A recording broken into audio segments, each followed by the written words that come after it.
We're the Young Indie Chroniclers podcast, and we're producing a new feature-length documentary, George Lucas, The Lost Golden Age. George Lucas was going to do this Lawrence of Arabia scale epic on a 16-millimeter budget. You got a chance to have the same adventure making the show as what Indy was doing. His stuff is really quite political. You didn't think I was going to run, did you? I learned that when George says he wants to ultimately change or fix something, that he was going to do it. We built a Kickstarter campaign to support the film. Late pledges are available now at Kickstarter.com.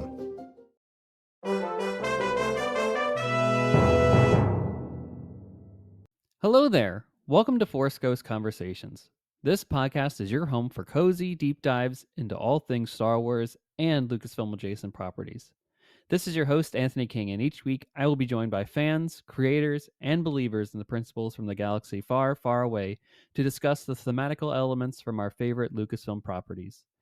And without further ado, it is time to gather around the campfire for some Force Ghost Conversations.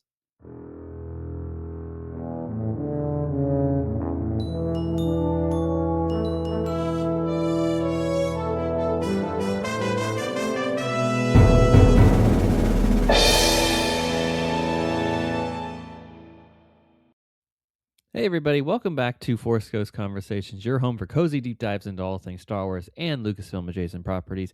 We have another exciting episode for you all here this week. We are concluding our Aftermath Trilogy discussions here with, of course, the last book in the series being Empire's End, and kind of celebration on wrapping up the 10-year anniversary of the release of the first book, Aftermath itself.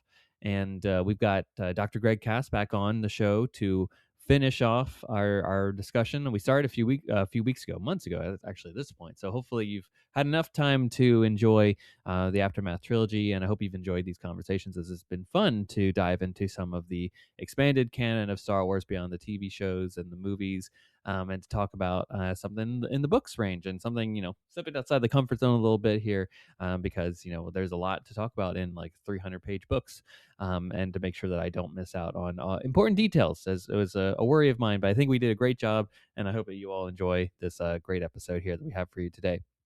Before we get into that, we do have some news in the Star Wars and Lucasfilm adjacent galaxy this week, and we did get a trailer, poster, and release date officially announced for the upcoming Star Wars Visions Presents series, The Ninth Jedi, and it will be, first off, I wanted to note that it confirming that it will be an 8-episode limited anime series, so that's great, and I've seen the trailer. It looks really excellent, and I'm excited to watch it when it premieres on August 5th on Disney Plus and Hulu. So it's on both platforms if you're only a subscriber to one at this point for some reason.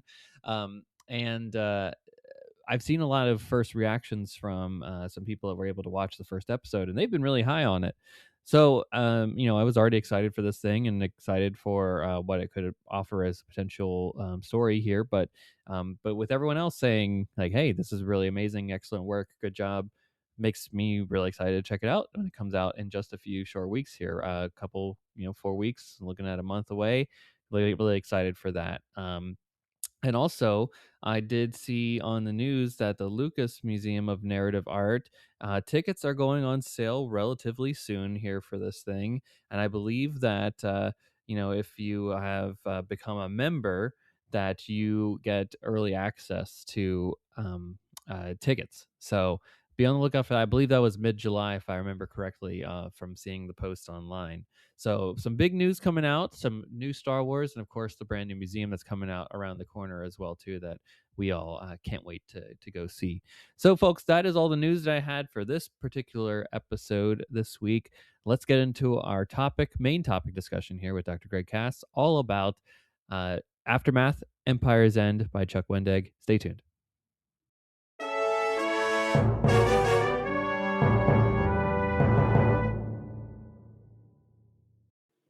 Hello, folks. Welcome back to another installment of Force Ghost Conversations. This is your host, Anthony King, and you may remember from months ago, we started a little series about the Aftermath books in celebration of the 10-year anniversary of those books coming out, also kind of coinciding with the release of Force Awakens and just all that interesting conversations that went around that here. And we're circling back. We are finishing up, as promised. We were going to finish the third part of that trilogy Aftermath Empire's End by Chuck Wendig. So, full spoiler conversation coming your way here. But of course, we had to bring back Dr. Greg Cass back onto the show to finish this conversation here. We just started it and did the middle chapter, the darker middle chapter, Life Debt. Now it's time for the Empire to end. Maybe does it end? Does it end? We'll talk about it. Greg, welcome back to the show, and how are you doing?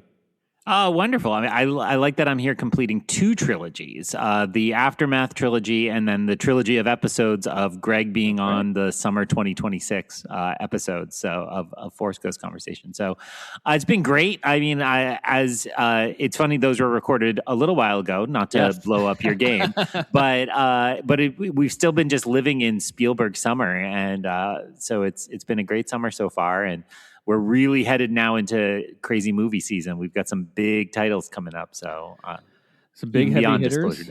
Yep, big heavy hitters for sure. Blockbusters, and then I think on an interesting other side of that, just on the other side of August, right, is usually like heavy Oscar season, right? So we're as soon as you get out of it, it feels like you're slowly but surely clawing yourself back into that wonderful season. And we'll be looking ahead towards especially that Christmas release, but also Golden Globes and BAFTAs, and that whole fun journey of a couple months is just around the corner.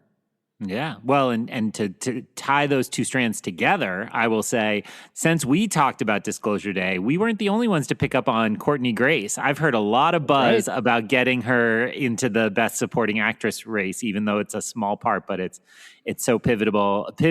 And I think she's gotten her flowers in some good ways kind of around the internet. I saw her doing her Letterboxd 4 favorites the other day and so on. So we were ahead of that. And I think we talked about Emily Blunt. I've heard a lot of buzz trying to get Emily Blunt into lead actress, which I think both of those are justified nominations. So those will be justified. And I think it's almost a guarantee Johnny Williams will get a nominee for that. Maybe he might have a chance. I don't know how good Goranson will do for the Odyssey, or if they'll be like, maybe we've given him enough. Well, and how much of the Zimmer Dune too, will be right? new, right? Yeah, because I think Dune 2 wasn't eligible, I don't think, because they said he reused too much. It is basically the same score, right? There is nothing. I would argue it's different. Having just done a rewatch myself over the last weekend here, I'm like, hey, it's just the same themes over and over again. It's not great stuff, but very solid, good stuff. And I do remember that being the complaint. I'm like, hey, victim of his own success. He just used it maybe in better places in the other one to make it more triumphant. That's why you guys like it so much. But the seeds were there in Dune Part 1. I just had finished reading Dune itself and Messiah, so I was like, hey, I'm going to do a rewatch here. So looking forward to that. I think Spielberg might get a nom too for director and best picture, probably for Disclosure Day. I think that's definitely in the cards there, and we'll have to see what else shapes up. Fjord, it's coming around the corner. I'm excited. Fjord film, yeah. I think that'll be a good one. The Odyssey too. I think it's going to percolate into that. And then what else is out there that we don't know of yet? That's performing at Cannes and then going to get picked up. There's still a Tony Gilroy movie floating out there, Behemoth. Okay. So, and that's about movie scoring. So not John Williams, but about his craft. So gnarly, be cool. That'll be great. Anything Tony Gilroy. Let's sign me up. That's a great train to be on. But we are here to talk about a book talk here. We're finishing our Aftermath trilogy conversation, Aftermath Empire's End. And folks, I did mention this is a spoiler conversation, but I'm also going to mention that's been a while since either of us have read this book. So we may have some errors in continuity and or mistakes made in the sentences that we share about our thoughts and feelings regarding the book.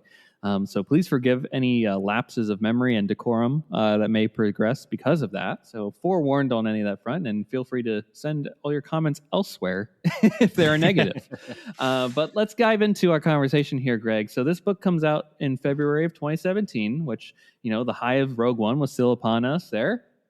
And the toxicity that would dwarf the Star Wars fandom with The Last Jedi is still many moons away. What did you think of this book upon the release, and how have the years, if at all, changed your viewpoint on this concluding chapter of the trilogy? It was an interesting question to try to remember, and the other thing is that the politics of the world had, and particularly the United States, had changed a lot between books 2 and 3. And I mentioned that not to bring the mood down, but just to say that then becomes part of Chuck Wendig being too outspoken online for the taste of certain companies, and he kind of gets blacklisted. And I have always thought that was an overreaction and it's weird that a shame. he got that because he wasn't the only one making comments like that at that time, and he just became the poster child for some reason.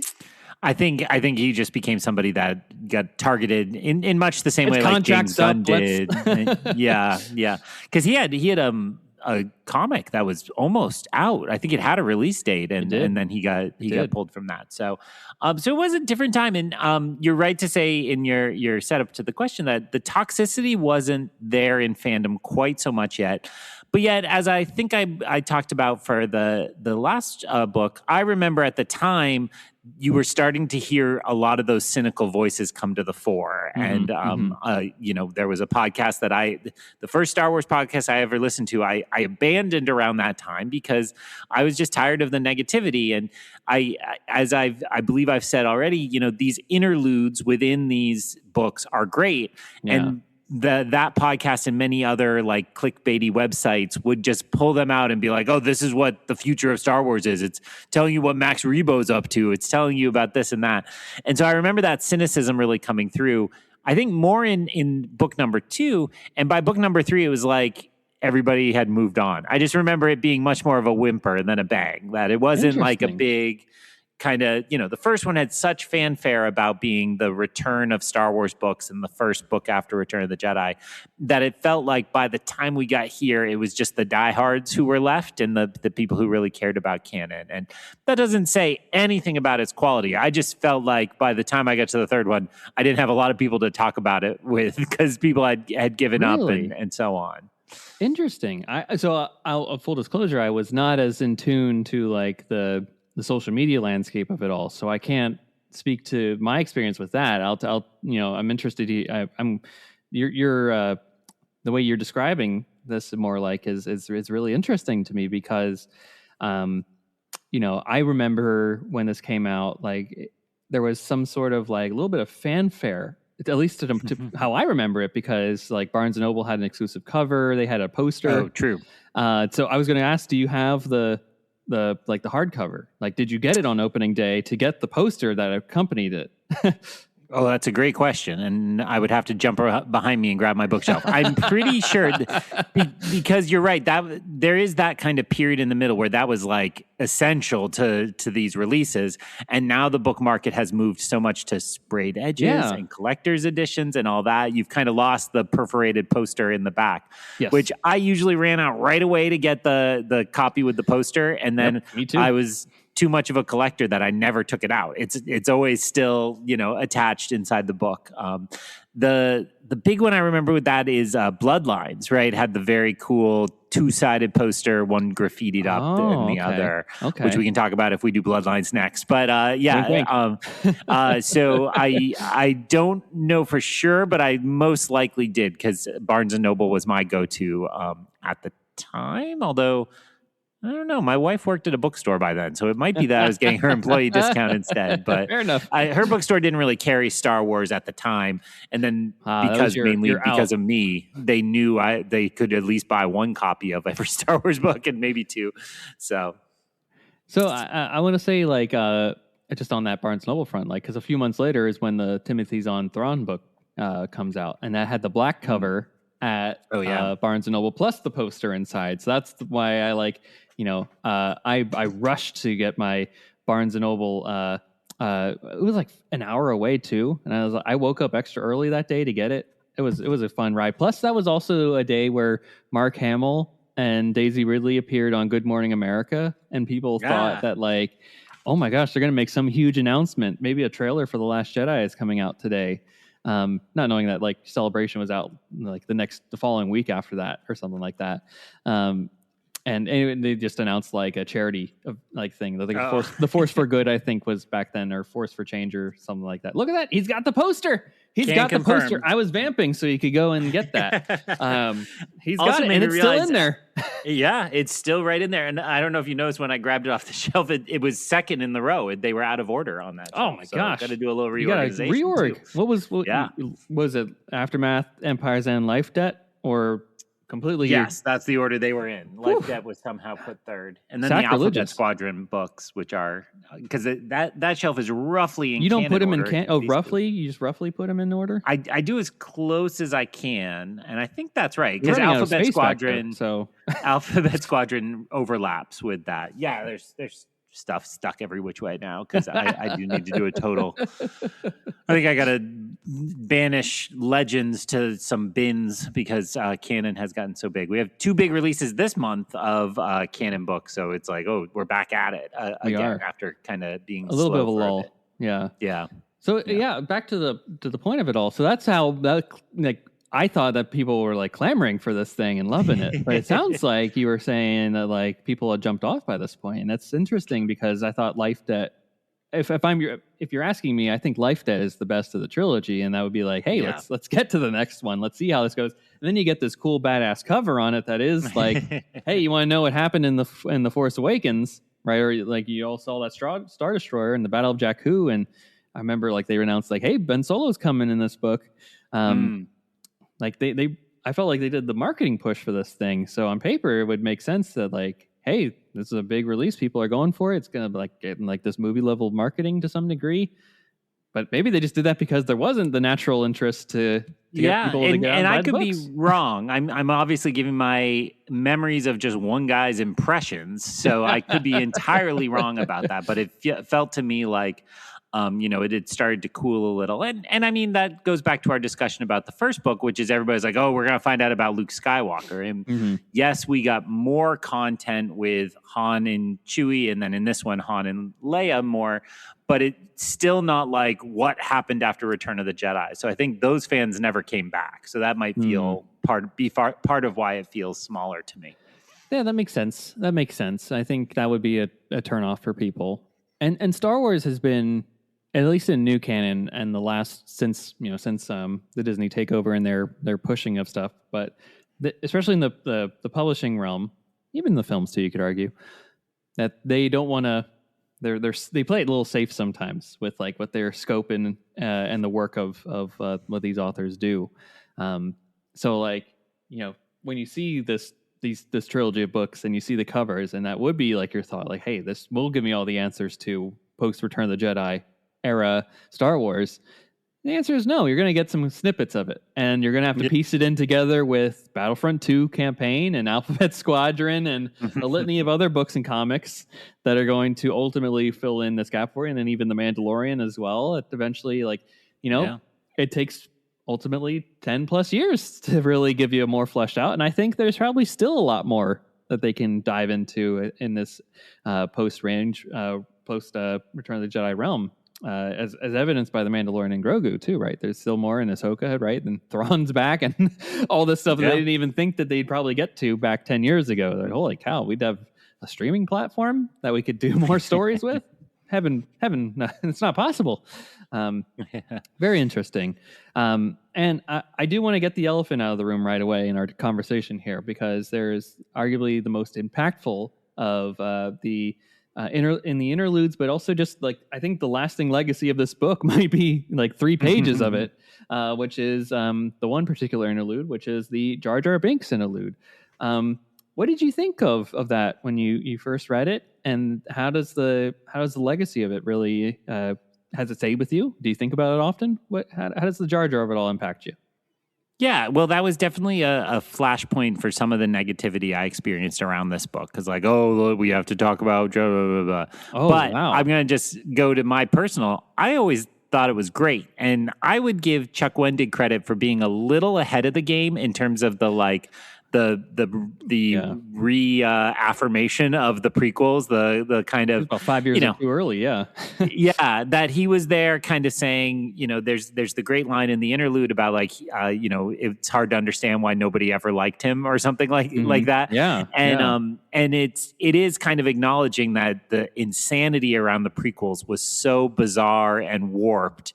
And I think, again, that felt, as you just said, like 5 years early. Like now we're in a place where I think if you go on a Star Wars podcast or into a forum and you badmouth the prequels just to say the prequels. Actually, I followed a car recently that had a bumper sticker that said "What prequels?" in the Star Wars font.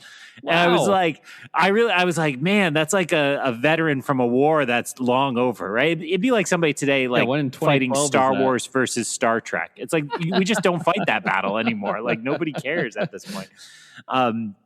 So they're still out there, but it does feel to me like Chuck Wendig had the right attitude and did something nice. Like it's kind of this beautiful little interlude where you imagine that Jar Jar has come to recognize the awful ways in which he contributed to the rise of the Empire, and then does all he can in response, which is try to spread a little kindness to children and orphans. And as the interlude says, like, that's what he was always meant to do. He was just supposed to comfort children and be there for children to enjoy. So I thought it was really nicely done.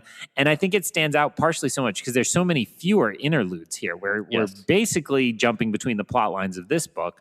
And so when you have so few, I think we catch up a little more with Cobb Vanth and Malakili and some of those that kind of continue to one. But the one that really stands out across the whole trilogy is, as you said, the Jar Jar one. And it's really nice, in my opinion. I agree. I think it's special, right? Because that was in a dark time. People were still fighting that fight, right? Prequels suck, that kind of thing, and people were still. I mean, I think there's a contingency of people that still don't like the prequels. I think they just use it to bash the sequel trilogy. Like that's been their ire of hate now, and then something else will come out, and then they'll just lump it all in together with Disney Star Wars and just say, oh, it's all bad.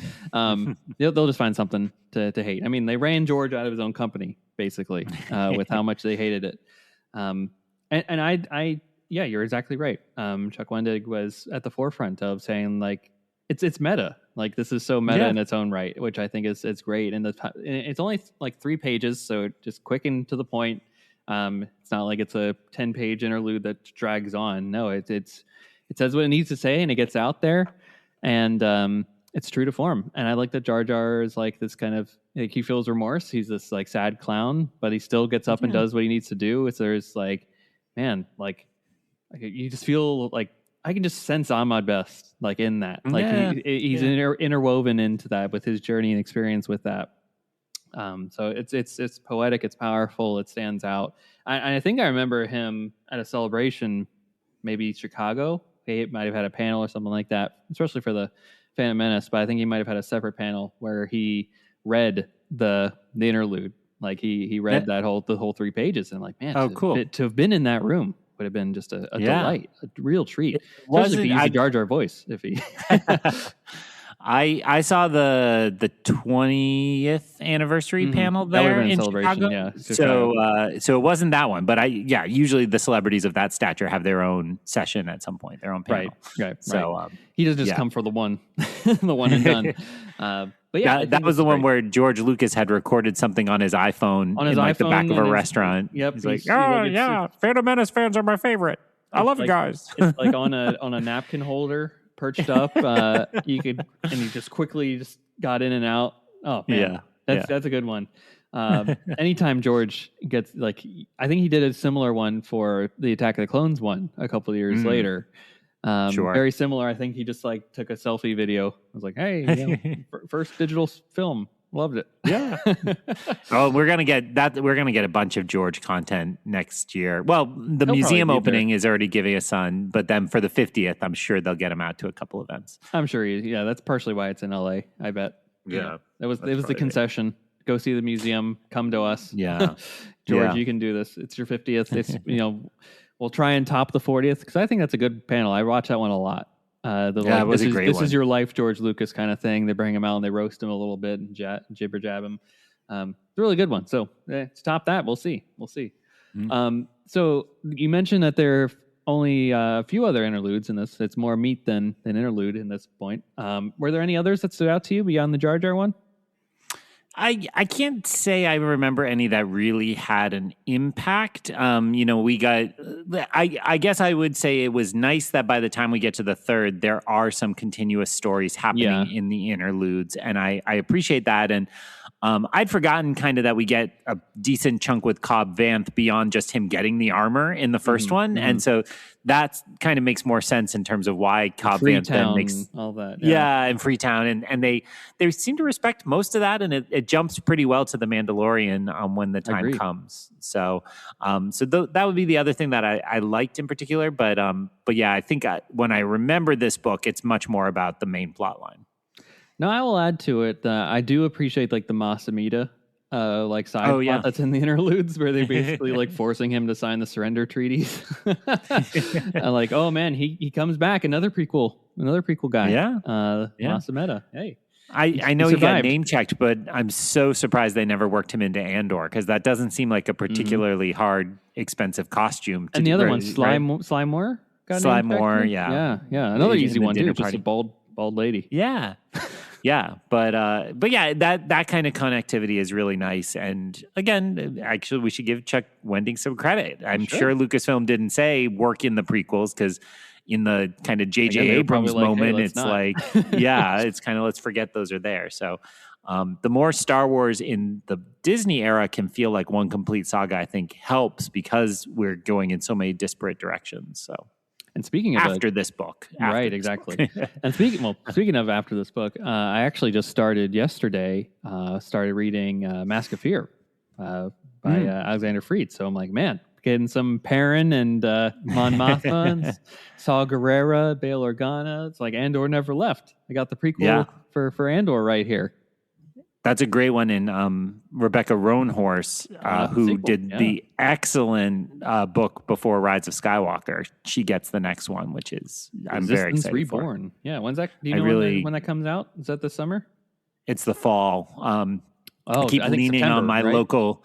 Yep, I keep leaning on my local Penguin Random House representative who lives in my house with me, and like, can we get one of those? And they did the Comic-Con editions of that one, and that was my coping for the next time we had a bad election. I was like, it costs $70, but I want to fight fascism at least in space, so I'm going to order that book or whatever. So I got the Galley early. You should. But those are great. If people love the kind of political side, the Masamita stuff, there's some good stuff there. Indeed. It's so far, I mean, I'm like 8 chapters in. This is some solid stuff there. A lot of great, just behind the scenes political machinations. No disrespect to Wendig, but Alexander Freed is a low-key master. Like, everybody's like, yeah, Timothy Zahn's so great, or, Matthew Stover gets a lot of love. But Alexander Freed is the kind of hidden dark horse in that race for best Star Wars author. Well, I've heard you can tell me, I've heard the Alphabet Squadron is a great companion to these stories here as they take place in a concurrent era. And I've also heard that the Rogue One novelization is top tier as well. Yes, but is that him? That is him. Or is he Catalyst? He did not do Catalyst. Lucino did Catalyst. Okay, that's right. Okay. And then Freed also did the Battlefront tie-in book. The Twilight Company. Yeah. Not my favorite. That one I'm not going to go to bat for. I don't remember that being particularly great, but yeah.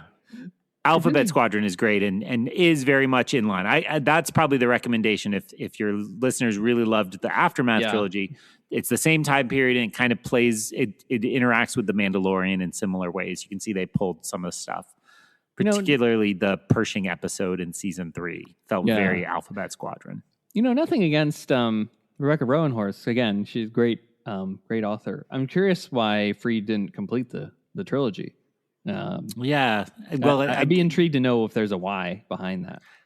It seemed from the get-go that they chose 3 authors to do the 3 books. I don't know if that's kind of to reflect the 3 central characters in some way. I'm not sure. But yeah, I don't think it's like that he walked away. I think it's that they always wanted 3 authors to work together. Yeah, you can only hope that he's got something else up his sleeve. And, keep him on a good rotation. Hey, Rebecca Roanhorse too. Claudia Gray is never too far away from a Star Wars. Adam Christopher has stepped up too, in his Star Wars storytelling. So great stuff there. Back to Empire's End. As the titles indicates, this story gives more clarity to the destruction that encompasses Jakku that we see during The Force Awakens. So how well do you think that this particular story fills in the gaps from what your imagination presumed when watching Episode 7 in the theaters for the first time? Well, it's an interesting question, the way you've worded it, because I don't know that I left Force Awakens being like, I have all these gaps that need to be filled in, or like what there's there. Did Luke Skywalker pull that out of the sky? Yeah. But if there is one, it really comes down to like, why here? Why this planet we've never heard of? And that was probably the biggest burden Wendig had, is to try to make a reason why we go to this established nowhere, and right, that really is nowhere. That line hadn't come out yet, but but I do think the explanation works really well. I like it. I really like in the aftermath of this trilogy and so on. Sorry, bad pun. But the idea of the observatories, and I know you're a World War II history buff, it feels very much like how Hitler, like the Monuments Men story, that, you know, they had the hidden bunkers of all the treasures they were looting. And I really like that side of this specific time period. And so I like the establishment of the Jakku Observatory, because of course you'd hide that there. And we know from Clone Wars that Sidious was doing things on Mustafar to create the Inquisitorius and all that ahead of time. Like, it all kind of, it shows that he was doing this all over the galaxy. And I think all those explanations work really well. And, you know, I'm not a fan who really cares to be like, okay, so that one that Rey climbed in was this one. And okay, the Super Star Destroyer is kind of obvious, but like those specifics don't matter as much to me. But I do enjoy just, you know, in my head when I'm reading it, I'm picturing the Battlefront 2 content where you're on the Star Destroyers and there's things falling every which way. Like the two of them working together really captured it. I think actually better than the more recent comic run that kind of did Battle of Jakku, which I think was not left with much new territory and just kind of said like, you know, if you only read comics, you deserve to see this story too. And it sells, right? yeah. And but it did help that they made it feel climactic. Actually, when I was listening to it this time, it felt a lot like Rogue One, whereas like we're not going.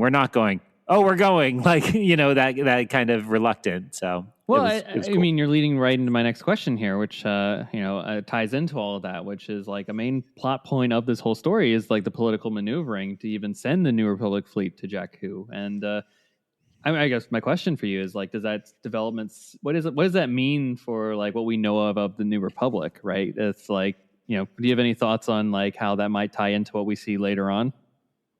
Well, it is a much richer picture now, but I guess it was in Empire's End as well that first it's like the resources are stretched too thin, and then it's like, no, we're demilitarizing. And all of that is kind of sprinkled in here to the point that you're like, well, this gets very dangerous, right? And you know, it's all dramatic irony because we know the First Order is coming eventually. That's our introduction to Episode 7. And they don't. Yeah, they don't, but we do.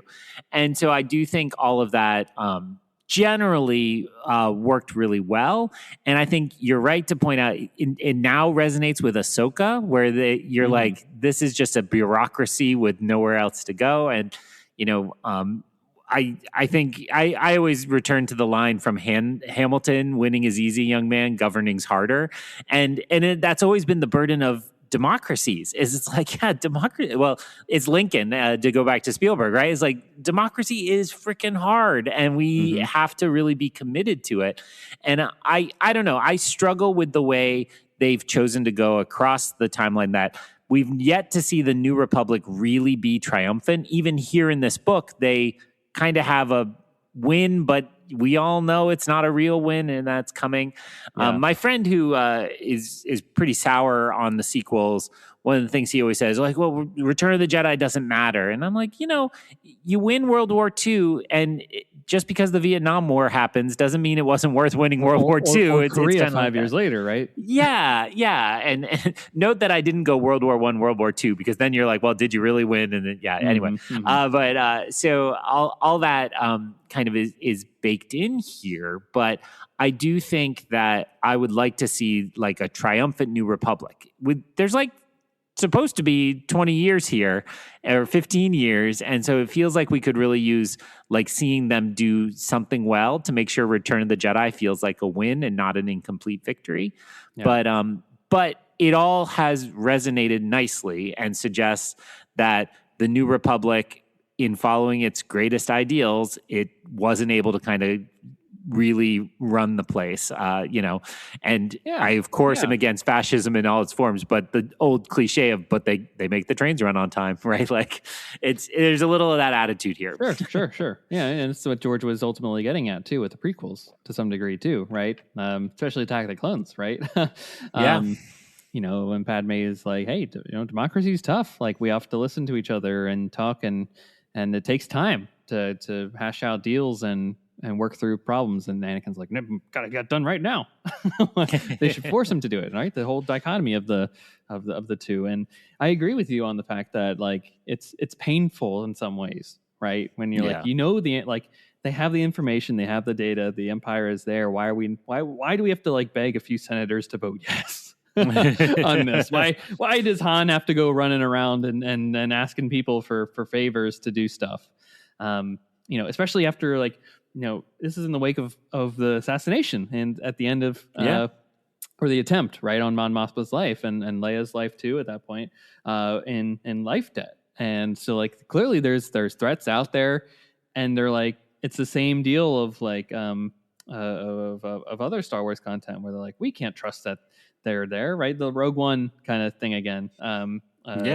We can't help you without the full agreement of the entire council, even though we know that the plans are there and the Death Star's coming to get us. What is she proposing? What is she proposing? That's just my favorite guy in Rogue One. Every time I watch that movie, I have to text my buddy Carl and be like, he's like, oh, I know what you're up to this afternoon. But I want to write a blog post about how that guy is the pivotal character in all of Star Wars. The Republic the rebellion is finished. Doom and gloom. Does he appear in Andor? Remind me. Is he in season 2? I don't think. Well, no, I think a bunch of them are. I think he might be the there. One from Dune is, and then one of them is Gorman, right? One is a Gore. Yes. Second Breakfast, we're getting there. We just finished the second arc, so I got to rewatch. We need that Steelbook too. Come on, Disney! I really want. That's the big one. Andor season 2. That is like it's a glaring I can hole. live without some of these others, but to have one season of Andor, not the second. That's a miss. Well, we got the Art of Book, so one step at a time. It's awesome. I highly recommend people who want that. But anywho, them. Like I'm just like, do it. Send them, guys. Like this is how you even if it's a wild goose chase, right? Like send the fleet. It was a joke, but it is, this is coming out. He was probably being written around the time of the Lincoln movie, right? And that movie is so much about the kind of wheeling and dealing you have to do. You need a James Spader, and in this case, you need a Han Solo to go out there and make the promises. Your team of rivals, strong arm. Yeah. So I do think I think the message is good, even if it's so frustrating in the moment. But I did feel a little of that Rogue One rush when it's finally like, we're just all going. We're just going. I agree. And then very quickly they're kicking butt, right? It's like Gallius Rax did not have a good plan, I would argue, for actually defending Jakku. Let a lot of people hanging out to dry there. Which, hey, that's what empires do, right? They think inwardly, much like the Sith. So through the journey, we eventually learned that Jakku was home to an observatory, which you mentioned earlier, key to the contingency plan for the Empire. This leads to the unveiling of Rax's plan to take the remnants of the Empire to the unknown regions, connect with dark forces out there, and slowly gain strength again until they can rise up once more. given that we're almost 10 years since this has come out, and we've got other canon stories now in the interim to fill in a lot more of that. How does that answer / reasoning hold up for you, in your opinion, right now? I mean, the historical analogy for this has always been the Nazi leadership who escaped to Argentina, right? And that they're out there. And then I think even JJ said that's essentially what the First Order would be, is if the Nazis regrouped in South America and went back and waged war again. And so I do think, generally speaking, that works. And I take no joy in yucking anybody's yum. But my problem becomes, this works really well with Force Awakens, and this does not work as well with the Rise of Skywalker. And for me personally, that means I'm more sour on the Rise of Skywalker, because we also now know from comics that they're already on Exegol and they're already building Star Destroyers. There's a Vader comic that shows he and the Empire like inspecting the construction.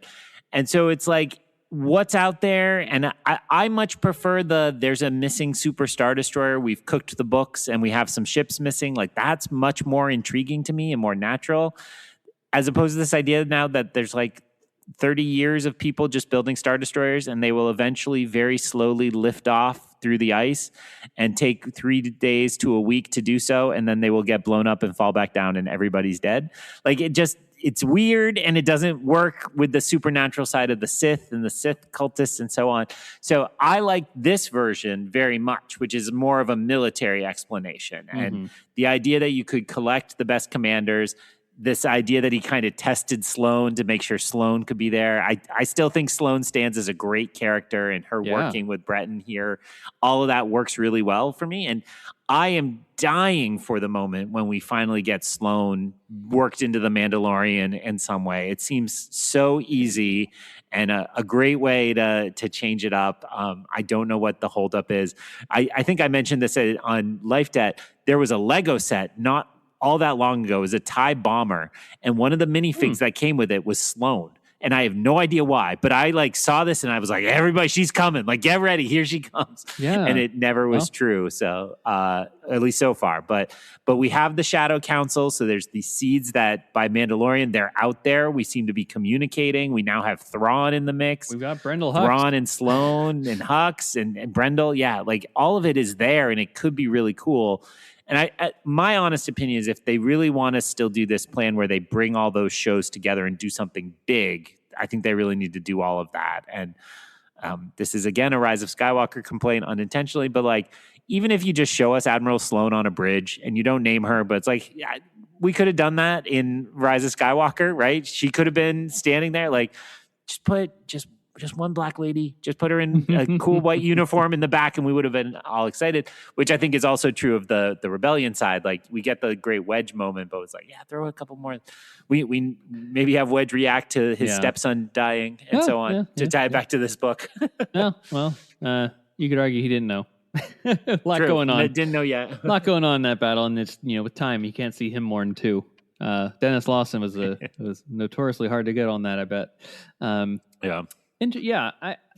think this was the straightforward answer then.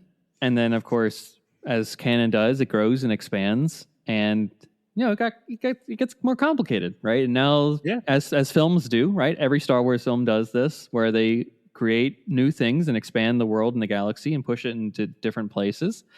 It's always books, comics, and TV shows that then have to go, all right, well, how do we recontextualize that and fill in some gaps here a little bit, right? So much of since post Rise of Skywalker has been, all right, Project Necromancer. What does the midichlorians mean? How does that tie into all things? So between Bad Batch, Mandalorian, Ahsoka, right? They're trying to fill in those gaps, plus those comics too that you mentioned earlier, right, about the Exegol. If you date it in a point in time, I'm like, yeah, absolutely, it works. And it still works to a degree, right? I firmly believe the origins of the First Order, and then the Final Order is a whole separate thing, and then that's where they connect to each other. So it tracks to some degree, and if it doesn't work for others, it doesn't work. Hey, totally cool too. So ultimately, it's just interesting that like it's a historical artifact now to some degree, because of that when it comes out, and for a lot of people, it was a good enough answer then, and then as canon just gets more muddy, it just becomes that, and eventually we'll get a good enough answer for Necromancer and the Emperor returning, right? Even though I think I'm pretty content with the answer that I got, right? Dark magic, Secret of the Sith, right? It works. Yeah, and you name checked Adam Christopher. He is a book that fills Shadow in a of the little Sith does more a really of those great job at that. Details, and I think especially because this is where The Mandalorian and those shows are so active. I methink there's no way Thrawn doesn't eventually fold into this somehow. For sure. Like, I don't think he's coming back just to be killed off next season. I think Filoni will have larger plans. So you're right, and that's exciting. And I actually have another good friend who, when he saw Rise of Skywalker, he was like preemptively mad about how much work the books and comics were going to have to do. And I do think some of the choices there just make it big, but people say that about Force Awakens too, and the fact the political situation wasn't really fleshed out, and these books did a lot to kind of build towards that, so we get a better sense of it, and it's all largely been settled in broad strokes, but that gives people a lot of opportunity to keep refining it. Well, and back in the day too, right? The Clone Wars was largely told through books until the TV series. So there were lots of books but written between 2002 and 2005 that really told that, plus the Tartakovsky series that really delved into that space a bit more to really bridge those gaps in many ways. So yeah, those they're always trying to figure out ways to expand and make sense of things that these creators go big with in the movie sense. I'm actually curious about your thoughts on the Sloane of it all. Do you think maybe it's too late to introduce her? Like, do you think I'm worried because people have, at least at this time, and I think it's cooled down, there was such a fervor to get that character into live action. I think that was the question, was like, hey, the Shadow Council, it would make sense. And then they haven't. And then I feel like if they, bring her up at the tail end of Ahsoka season 2, or if there's another Mandalorian something, I'm like, are they only going to use her for like a minute and then cast her aside? And I feel like I'd rather them not use her, and this I just can fill in my imagination what they do, unless they just decide to throw away the character to some degree. Yeah, it's a good question. I think you're right that if you weren't going to do it in the Shadow Council, and again, as I said about Rise of Skywalker, same thing. It would have been so easy. You had a bunch of people in chairs that don't have names. Just make one of them look broadly like the Admiral Sloane character. And the way they set up is she'd be leading it.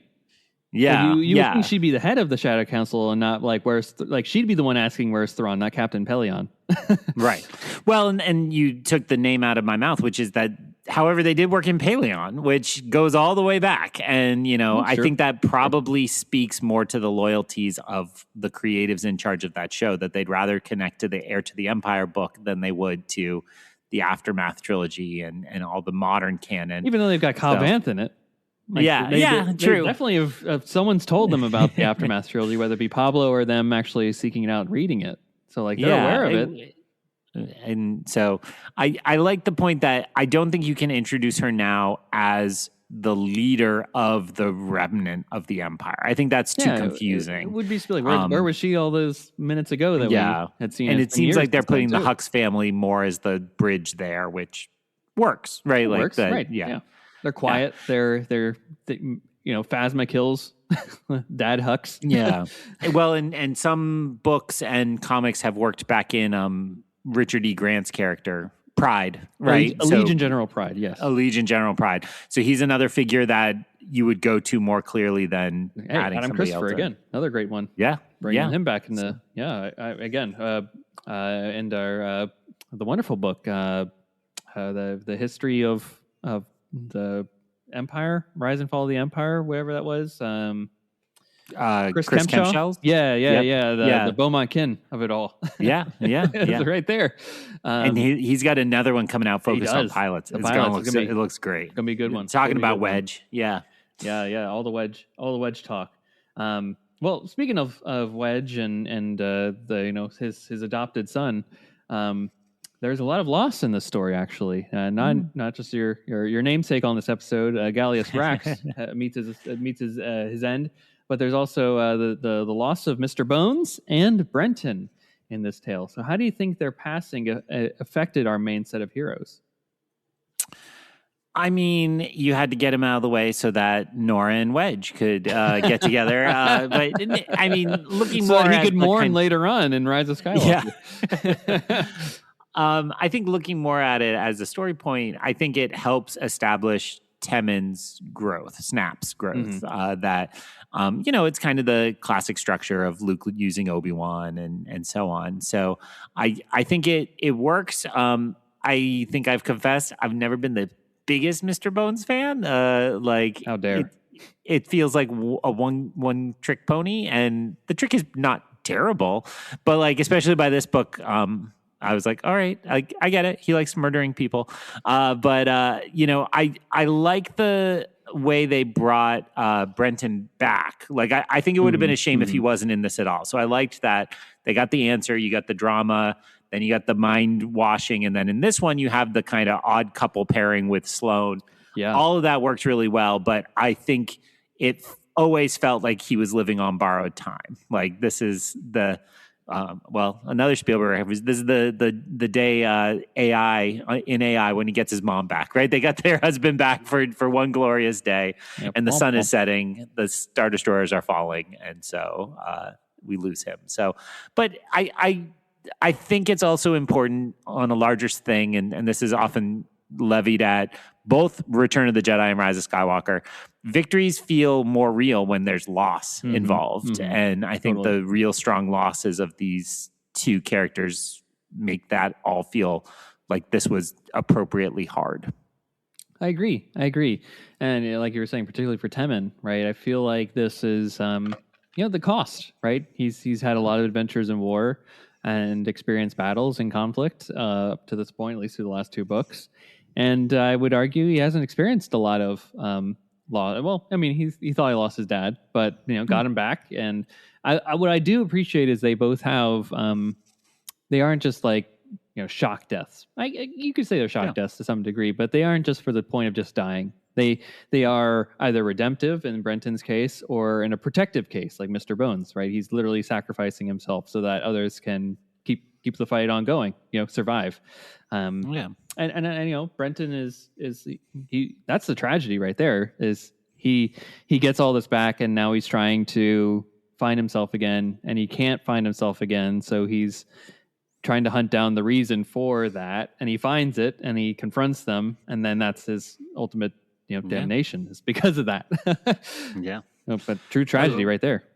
And overtones of the ways in which we've seen fights with PTSD in our country. Obviously a little more literal in some ways with the brainwashing and all that, but yeah, it works.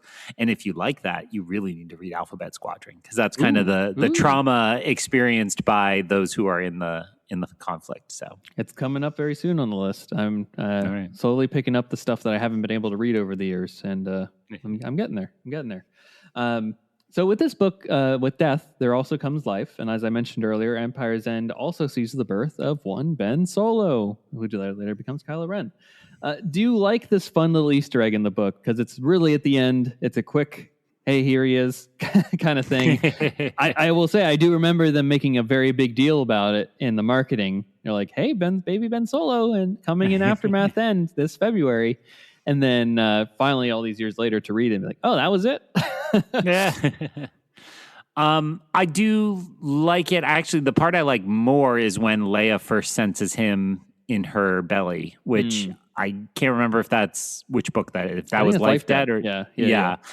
So I kind of liked that more. And in this like, one, Han, come home. I'm pregnant. You dummy. Yeah. Well, and then here she's kind of, she knows it's a boy and like senses him, and there's that kind of relationship. And to me, that helps retcon the thing that drives OT trilogy fans mad, where Leia knows Padme, right? That the idea that Leia and Padme might have had a relationship a little bit as like communicating with each other before Leia was born. Like I like that idea that she could sense she was sad. Like totally works for me. I have no complaints, but I like the way that fits together. And then it's good here, and you're right. It should be a little bit of life and renewal and moving the story forward, tainted a little bit with sadness because we see the great joy. I think there's a really good Ben Solo book to be written, let alone a Kylo Ren movie that already was written. But Pull it I out from do the think, dumpster. I want to say it's the DJ Older book Last that Shot. came out around Solo. Yeah, and they have like toddler Ben Solo. I think he poops his pants or something. And it's like, yeah, I don't really need. Oh, that's the one with the droids that are almost going crazy and threatening to kill. Yeah. Yeah. DJ Older is not my favorite Star Wars author. I say with love and respect for what he does. But so I do think this is one of the better canon appearances of Ben Solo, just because there's nothing that can go wrong that small. And it is helpful, and it is nice to picture that moment that we skip.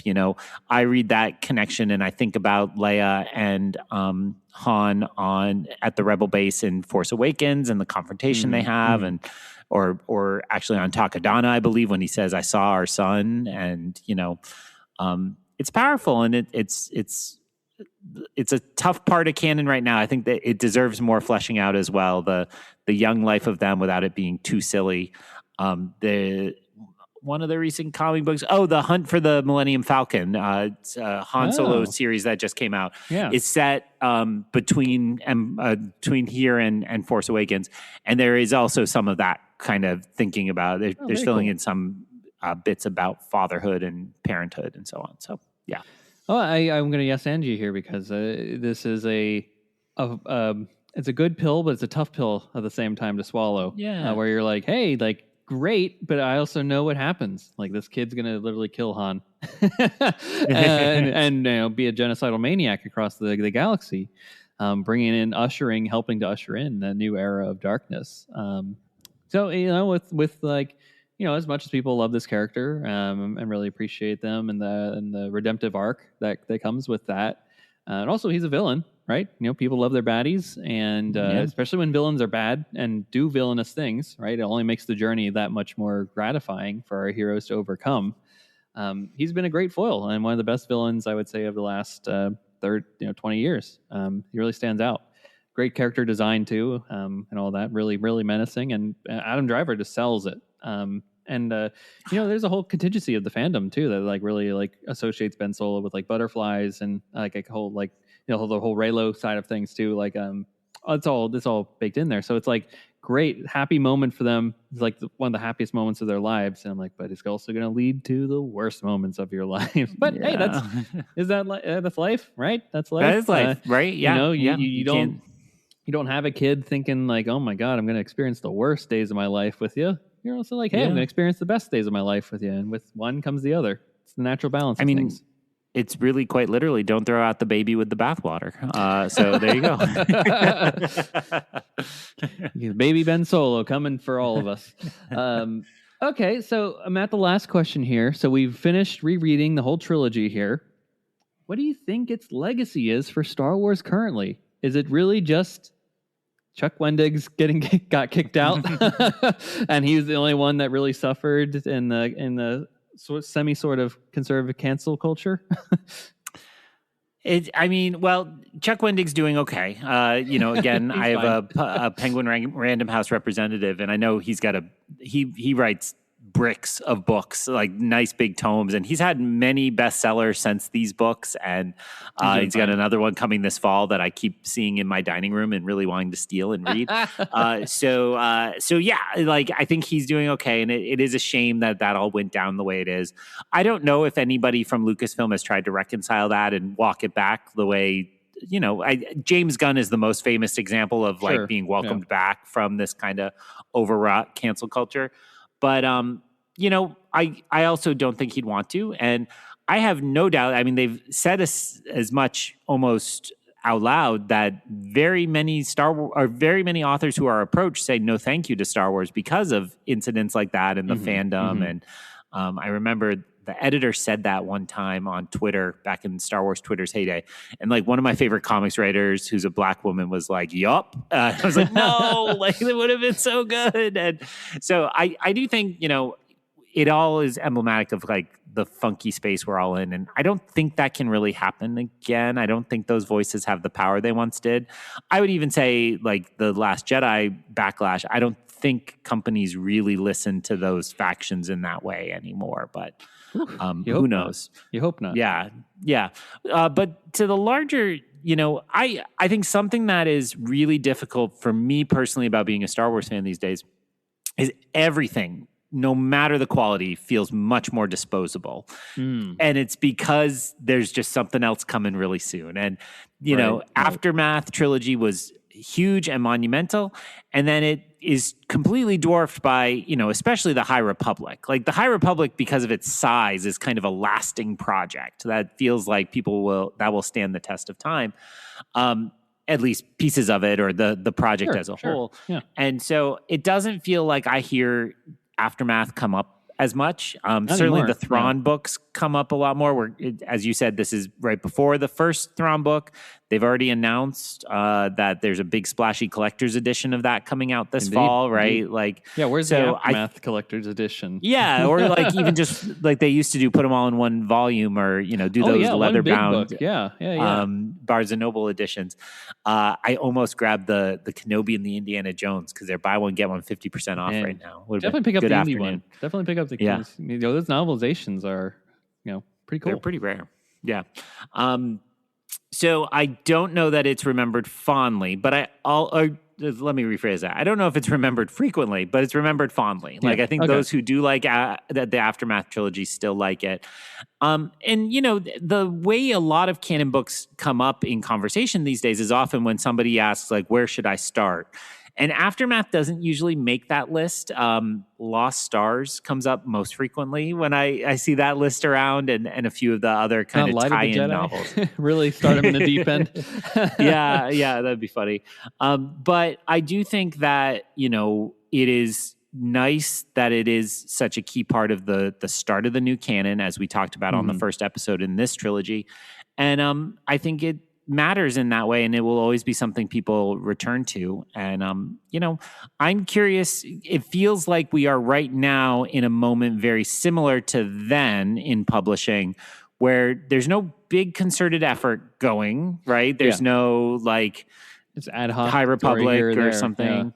And it seems like the motive is to try to service all fans by jumping around the timeline and giving us a Mace Windu book the same year we get the Bad Batch book and the Bad Batch book and the Star Wars Outlaws book. I think they thought that video game was going to be a much bigger deal than it was going to be.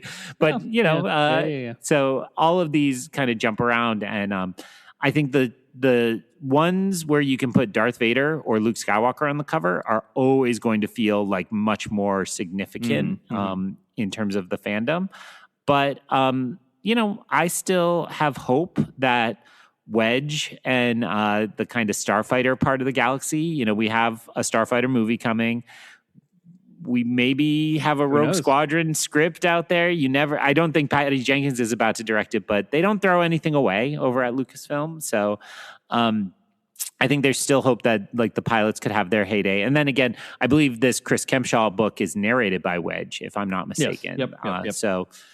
So I do think, Wedge has been a favorite of mine from the Rogue Squadron books of Legends, which get a bad rap. I'm tired of people jumping on podcasts and saying they're boring. They're great. They are phenomenal. And they meant so much at the time.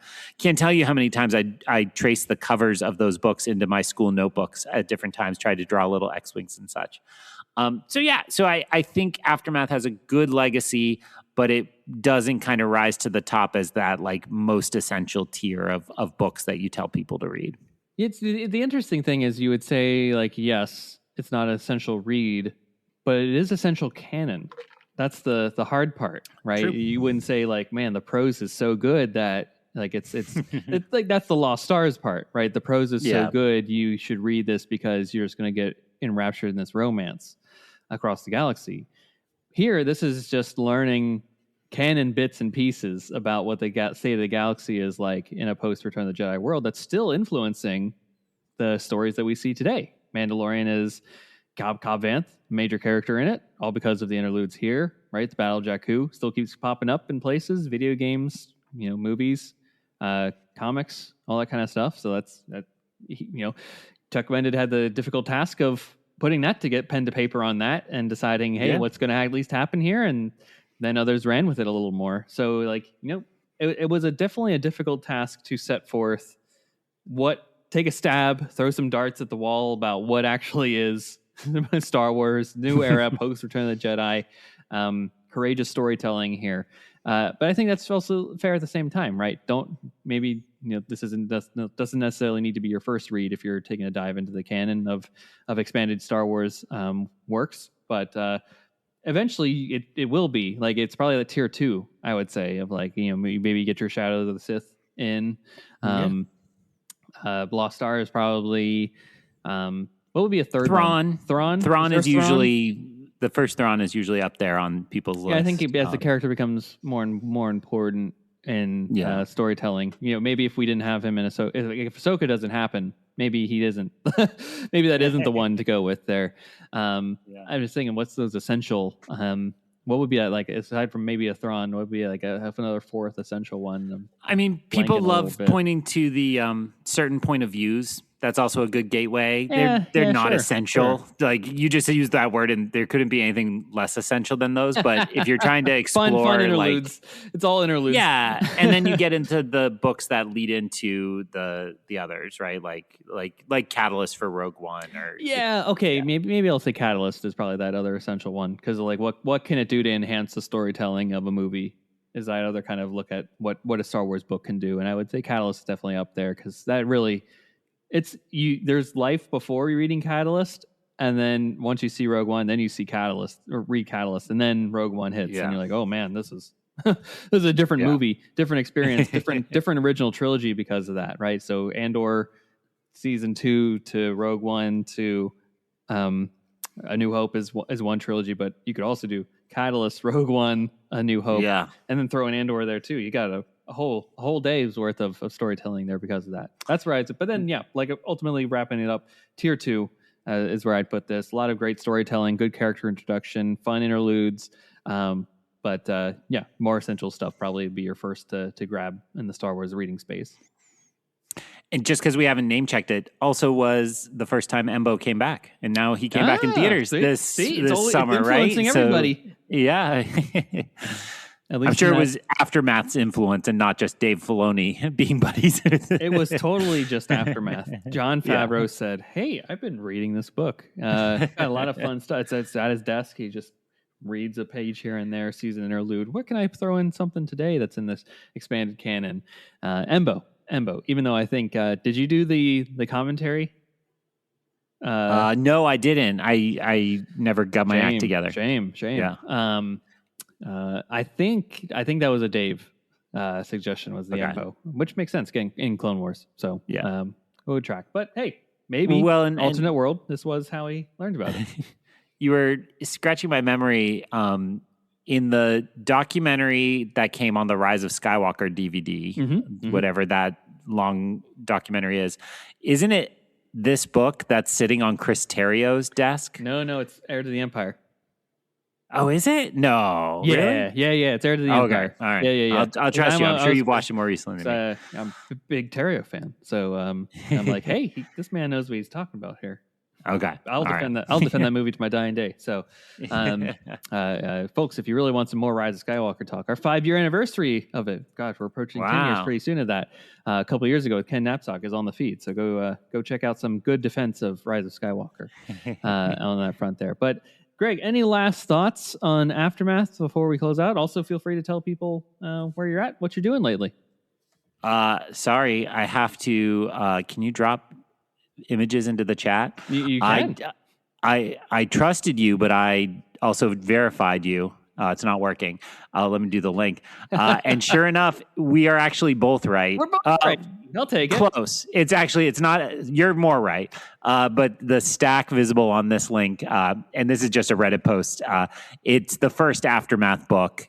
And Heir to the Empire is on top of that. So I didn't technically get it right. So you're still more correct, but we're there. He did his homework. Yeah. Or somebody from Disney put books on his desk. Knowing him, he definitely did, because he wrote BVS and Zack Snyder's Justice League. Oh, okay. So he was reading like Greek drama and like very expansive theoretical physics to like influence how he was putting those together, because he had to develop time travel, and he really created a very unique form of time travel that I would say is probably the one that makes the most sense to me. It's not Back to the Future, unfortunately. It's not like Avengers Endgame level of time travel, but he was like, it has to be in the exact same moment, in the same, like, you have to be in the same place. Like, if you're traveling, it has to be in the same spot at the exact same time, right? Because that's where the Earth is at. Otherwise, you'll end up in deep space, right? If you travel back, yeah. It doesn't work that way. It's not like Superman in the first Superman movie turning back the globe. Yeah, that kind of image. That's the only one that worked for me. Just in a theoretical, like if it ever would happen, that's the way it is, and it would only be like for a quick second, then you'd be taken back to where the real world is. But anyway, all that to be said, yes, we're both right. But you said I should plug some things. So thank you for having me on, as always. And it's fun to complete these trilogies. I swear I won't be invading your feed for at least a few weeks here. We'll let you get some other guests on. Yeah. But other than my regular plugs of Rebel Base Card, we have a recent Andor Season 2 rewatch up with special guest Colby Mead. Yay. We also, on Long Take Review, we just dropped our Toy Story 5 review. We have, to the fans of this show, we have a 45th anniversary of Raiders of the Lost Ark episode, which is ready to go. It was recorded. How did I not get an invite? I'm mad now. Well, we did it at 11:15 last week, and it was 3 hours long. I got no sleep that night. I don't care for sleep either. And then I've been really trying to restart my blog this summer, which I think I might have plugged on one of the Spielberg episodes. So I have some thoughts on Star Wars fandom. I have my Disclosure Day personal review. I have a breakdown of why I read and watch so many books and movies, and just kind of some fun. So that's all on EyeOnCanon.com, which can connect you everywhere, or on my socials at EyeOnCanon, EyeOnCanon. And thanks for making me earn that title by coming on and talking about canon. It's always a pleasure to have you on, especially to talk about these very, very niche segments of of Star Wars canon, right? Because not many people are going like, yeah, I'll reread that book from 10 years ago. But you're like, hey, I get to reread this. Maybe there's something I forgot about this. And hey, it's full of nuggets that we're like, hey, it's Embo, right? It's impacting current storytelling today. Cal Banff, another one. The idea of the First Order, right? We're seeing it play out in The Mandalorian. So it's still fresh. It's still there. But, alas, it is a relic of its time to some degree. Folks, thank you for listening. I hope we've inspired you. If you haven't already read the Aftermath trilogy, maybe it's your chance to go check it out now and read it for yourself and make your own opinions and judgments on it. Maybe check out some other Star Wars canon, right? There's a lot of other books out there, and even legends too. Maybe you'll find the thing that's exactly right for you. A lot of different tones, stories, eras, characters. It's all there. Maybe even comics is your thing too. There's a lot of wacky stuff in there that you can always find. New stuff coming out very regularly. And I was just going to throw in, if people are out there and they're really lost about it all, DM me. Tell me what you like. And I can go, I'll hit the shelf and I'll tell you a few recommendations. Happy to do that anytime for anybody. He'll pull a book off the shelf and it might have the collective poster still inside from the original launch.